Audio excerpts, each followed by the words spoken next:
geçen 2 yıl boyunca hep birlikte inşa ettiğimiz eserlerin tek tek sembolik açılışlarını gerçekleştiriyoruz.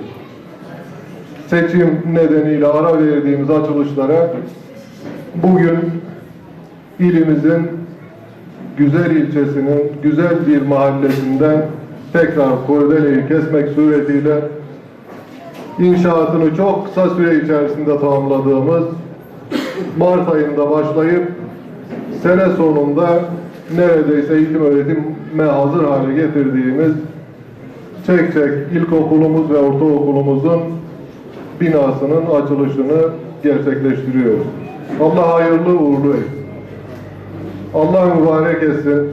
Allah burada bu güzel mekanda eğitim öğretim görecek çocuklarımızın memleketine, milletine, ay yıldızlı al bayrağımıza, kutsal değerlerimize, inancına bağlı, sımsıkı bağlı bir şekilde yetişmelerini nasip etsin.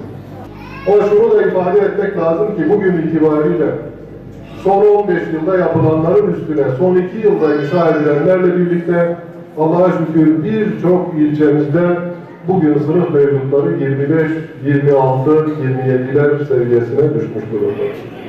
Haliliye ilçemiz bildiğiniz üzere Şanlıurfa merkez ilçelerden birisi olup 376 bin nüfuslu bir ilçemiz. Bu 376 bin nüfusta da 112.240 öğrencimiz var. Milli Eğitim Bakanlığı'na bağlı okullarda. Hakikaten bu şu demek, aynı zamanda bunun 45 bin ilkokul öğrencisi olmak üzere çok büyük bir genç nüfus potansiyeline sahibiz. Özellikle Milli Eğitim Bakanlığı'na bağlı 112 bin öğrencimiz yetiştirmek bizim için çok büyük bir sorumluluk. Bu sene Sayın Valim son 1,5 yıl içerisinde 560 derslik Haliliye'ye derslik yapıldı. 560'ın içerisinde bir tane hayırseverleri yapmış olduğu bir okulumuz var. Diğerlerinin tamamı devlet yatırım bütçesiyle yapıldı. Temel eğitim, lise, ortaokul olmak üzere 560 dersliğimiz Haliliye'ye kazandırılmış oldu.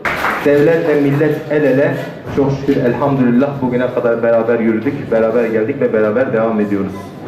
İnşallah önümüzdeki dönemde, önümüzdeki süreçte de bu birlik ve beraberlik, omuz omuzdan mücadele, Haliliye'mizin Milli Eğitim Camiası'nda olduğu gibi diğer tüm kamu kurum ve kuruluşlarında beraber devam edecektir.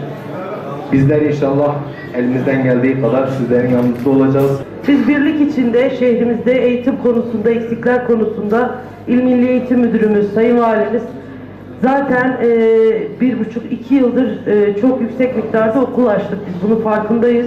Ama gencimiz çok, öğrencimiz çok. Biz Urfa böyle bir şehiriz. Ve bu konuda her zaman biz elimizden geleni yapacağız.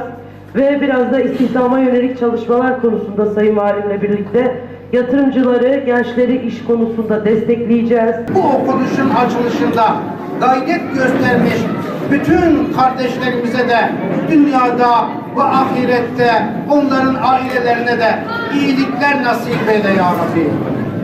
Bu tür hayırları memleketimizde, vatanımızda artır ya Rabbi. Dualarımızı kabul eyle. Amin. Velhamdülillahi Rabbil alemin. El Fatiha.